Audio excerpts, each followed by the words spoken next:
The guard removed the blindfold, and Michael squinted as his eyes adjusted to the torchlight. "Ask no questions. Be seated," the guard said.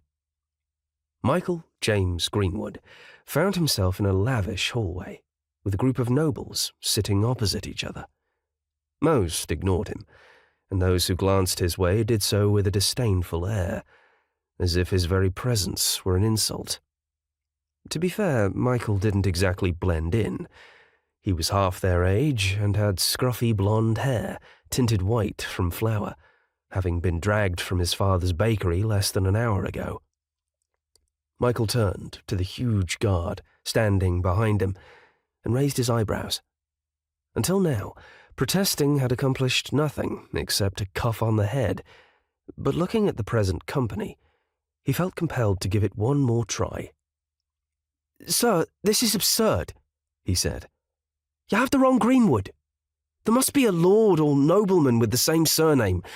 I have no association with whomever organized this meeting." The guard's face darkened. "This meeting has been organized by Her Majesty the Queen. Unfortunately, there has been no mistake. Now be seated and be silent." Michael bit back a reply, not because he was scared, but because he was now genuinely curious. The Queen was responsible for this strange congregation. He had only seen the Queen once, and that had been from a distance. He was positive she didn't know he existed. He sat down between two well-to-do gentlemen, giving them both a nod and a smile. He wasn't surprised when neither returned the compliment. They inched away from him, trying to avoid flour ruining their expensive garments. Michael noticed many were fidgeting. Did they know something he didn't?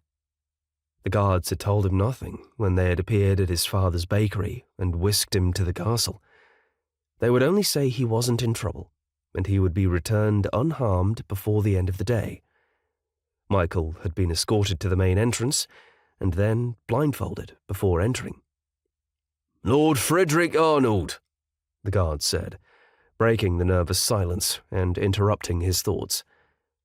A heavy-set man rose and walked to the guard, who was standing next to a door halfway down the corridor. The guard spoke quietly to the lord. Michael couldn't hear what was said, but the lord pulled out a handkerchief and wiped his gleaming forehead. He took a deep breath, opened the door, and disappeared inside. There were a few restrained gasps. Michael saw fear in some faces, but respect in others.